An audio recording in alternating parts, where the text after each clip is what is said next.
In today's video, we're covering the housing markets and we're focusing on renters. If you think that rent prices will be going down because of an upcoming recession, then I encourage you to please take a look at this chart.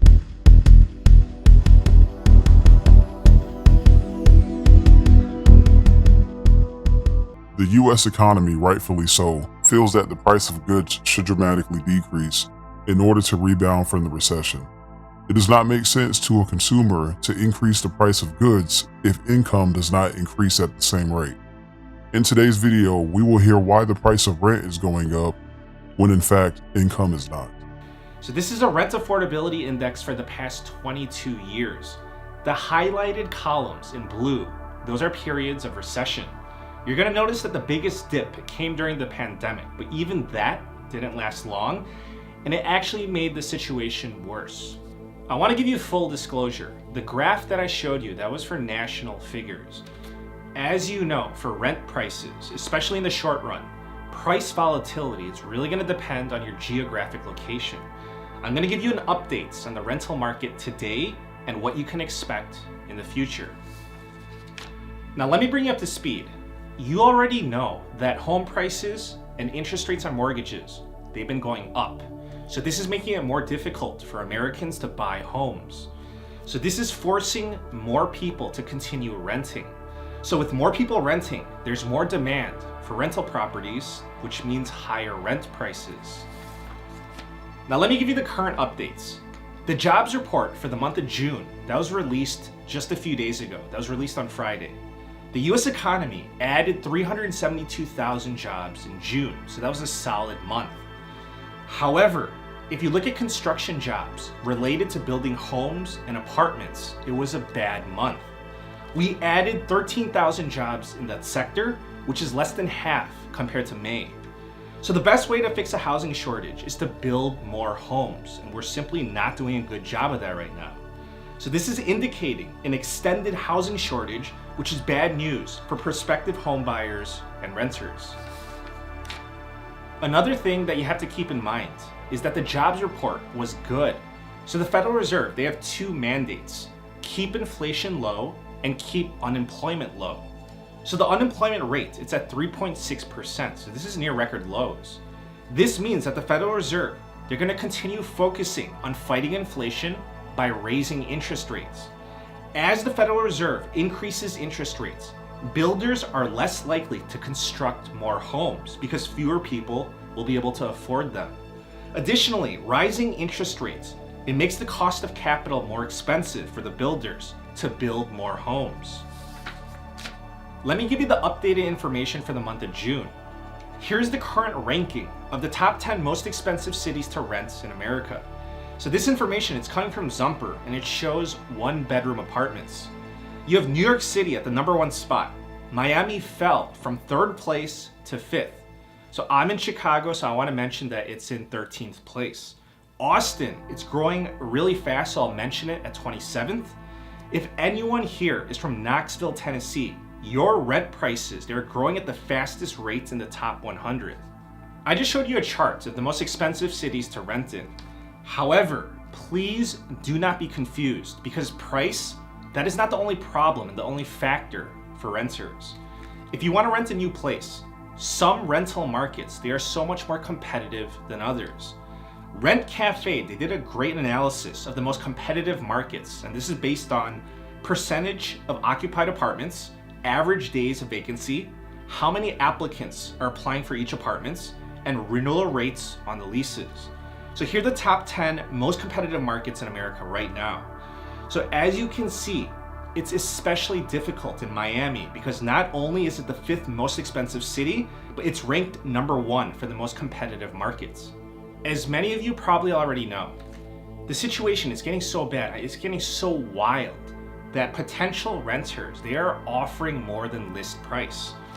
So these bidding wars, I mean, this is something that you're gonna normally see when you're buying a home, when the real estate market gets too hot. But the rental market, it's gotten so competitive that it's spilled over into rental properties.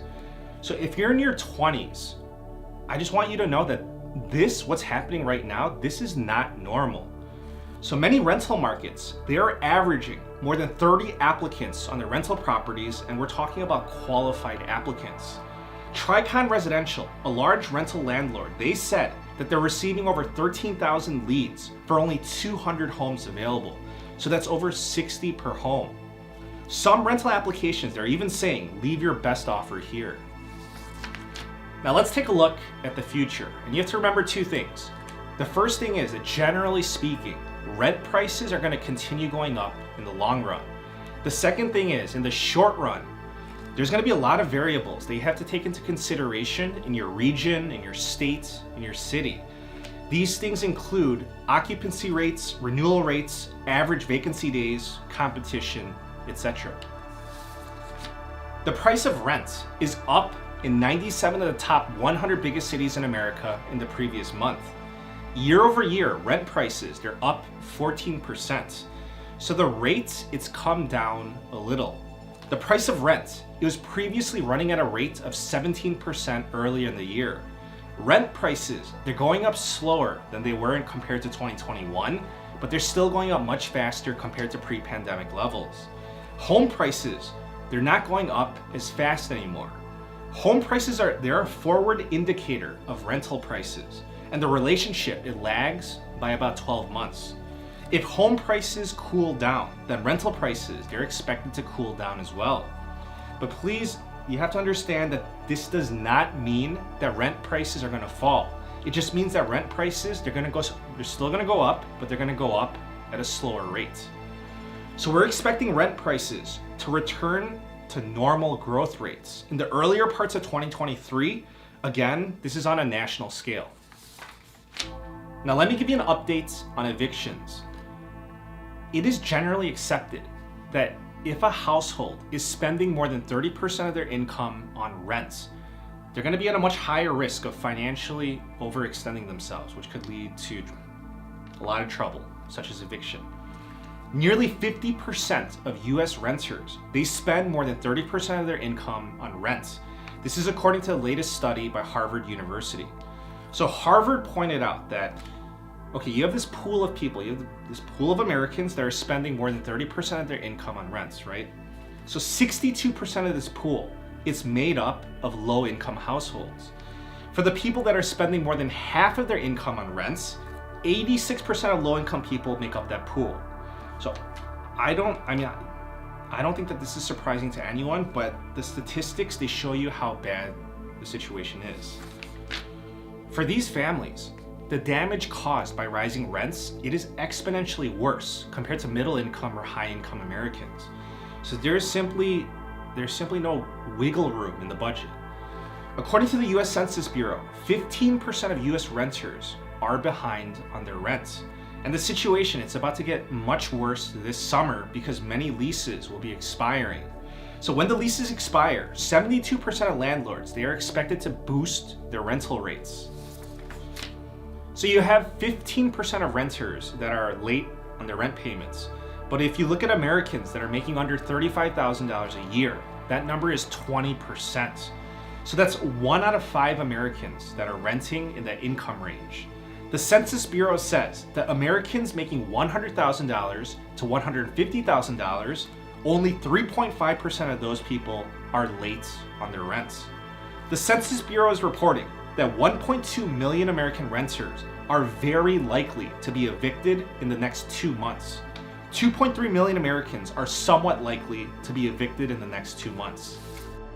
With 1.2 million pending eviction notices set to go out, it doesn't seem the government's plan to get out of a recession will get any better with raising the cost of living. Throughout this channel, we will discuss current economical issues as well as solutions we recommend for you to solve them. Subscribe to keep learning the truth.